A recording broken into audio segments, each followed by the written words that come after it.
আসসালামু আলাইকুম সবাইকে। আমার নতুন ভিডিওতে সবাইকে স্বাগতম। আমার একটা নতুন এক্সপেরিয়েন্স আপনাদের সাথে শেয়ার করার জন্য এই ভিডিওটা করা। তো মূলত হচ্ছে যারা বাইকার আছেন তাদেরকে উদ্দেশ্য করে আমি আসলে ভিডিওটা করতে যাচ্ছি। তো আমি রিসেন্ট হচ্ছে বরিশালে অবস্থান করছি। তো প্রায় সময়ই ঢাকা থেকে বরিশাল আসা যাওয়া করতে হয় তো বাস যুগে। তো পদ্মা সেতুতে ওঠার যে একটা এক্সপিরিয়েন্স বা সেখান দিয়ে যাওয়ার যে একটা এক্সপিরিয়েন্স সেটা আমার অনেক আগেই হয়েছে। তো আমি কখনো কারোর সাথে শেয়ার করিনি। কিন্তু এবার একটা নতুন অভিজ্ঞতা আমাকে পড়তে হয়েছে আমাকে। তো আমি ঢাকা থেকে বাইক যোগে আমি বরিশাল পৌঁছেছি। তো তার ভিতরে সবচেয়ে এক্সপিরিয়েন্স সময়টা ছিল পদ্মা সেতুর উপর দিয়ে যাওয়া। তো তার আগে একটা জিনিস আমি আপনাদেরকে বলে নিই, সেটা হচ্ছে যে পদ্মা সেতুতে টোল দেওয়ার জন্য বাইকের আলাদা একটা লেন আছে। আমি সেই লেনটা অবশ্য মিস করে গিয়েছিলাম। তো প্রথম অবস্থায় বুঝতে পারিনি যে কোন লেনটা দিয়ে প্রবেশ করব। তো দ্বিতীয় অবস্থায় আমি আসলে ঠিকঠাক মতো টোল দিয়ে তারপরে পদ্মা সেতুর উদ্দেশ্যে যাত্রাটা আবার শুরু করি।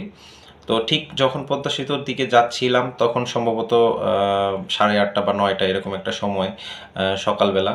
তো এত সুন্দর একটা ওই দিন সানি ডে ছিল, মানে খুব সুন্দর দেখাচ্ছিল। মানে মানে যতটুকু আমার চোখ যাচ্ছে তো খুবই রৌদ্রোজ্জ্বল একটা আবহাওয়া ছিল। পদ্মা সেতুটা, পদ্মা নদীটা খুব সুন্দরভাবে আমার চোখের সামনে দেখা যাচ্ছিল। তো আমি যখন আস্তে আস্তে সেতুতে উঠতেছিলাম মোটরসাইকেলটা নিয়ে, তো বাতাসের গতিবেগটা অনেক বাড়তেছিল। তো আমার কাছে খুব ইন্টারেস্টিং লাগতেছিল যে এই ইয়ের ভিতরে, মানে এটার উপরে, পদ্মা সেতুর উপরে অনেক বাতাস। তো আমি যখন আসলে মানে বুঝতে পারলাম যে আমি আসলে অনেক বেশি একটা বাতাসের মধ্যে পড়ে গিয়েছি। তো এটা আসলে আমি চিন্তা করতে পারতেছিলাম না। পরক্ষণে আমার মনে হলো যে না, হ্যাঁ, এই সেতুটা আসলে ভূপৃষ্ঠ থেকে এতটা উপরে যে আবার দেখা গেছে যে নদীর বাতাসটা ২ দিক থেকে, ডান দিক থেকে এবং বাম দিক থেকে সাধারণত প্রসারিত হয়। তো এইটার ফলে আসলে বাইকটা সাধারণত একটু ইমব্যালেন্স হয়ে যায়।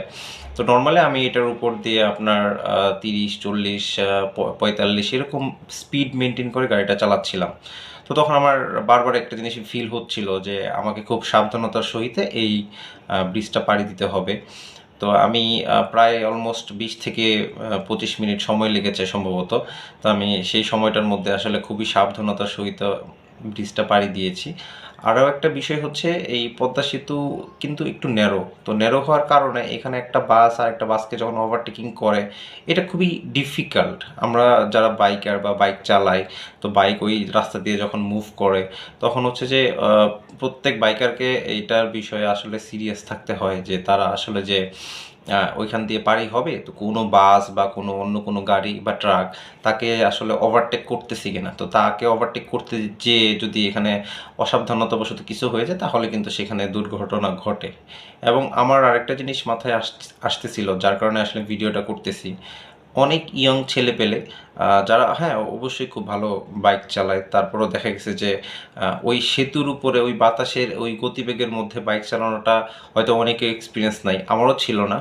তো তো সেখানে দেখা গেছে যে সবাই এমনভাবে বা এমন স্পিডটা মেইনটেইন করে ওখানে গাড়ি চালাতে যায়, তখন আসলে একটা দুর্ঘটনা ঘটে যেতে পারে বা অনেক দুর্ঘটনা ঘটেছে বিধায় আমি এই ভয়টা পেয়েছিলাম যে আমি আসলে সেতুর উপর দিয়ে ঠিকভাবে যেতে পারবো কি না পারবো না। তো সেটা ভেবেই আসলে আমি এই ভিডিওটা আসলে আজকে বানাচ্ছি। সব বাইকারদের প্রতি আমার আসলে একটা অনুরোধ থাকবে, আপনারা যদি পদ্মা সেতু ঘুরে দেখতে চান বাইক দিয়ে, অথবা যদি সে বাইক দিয়ে আপনারা সেতু পার হয়ে যদি কোনো স্থানে ভ্রমণ করেন, তাহলে অবশ্যই সাবধানতার সহিত আপনারা আসলে বাইকটি সেখান দিয়ে চালাবেন এবং চেষ্টা করবেন যে স্পিড লিমিটটা মেনটেন করার জন্য। তো আমি আসলে মানে চাইবো যে সেখানে আর আসলে কোনো ধরনের দুর্ঘটনা না ঘটুক।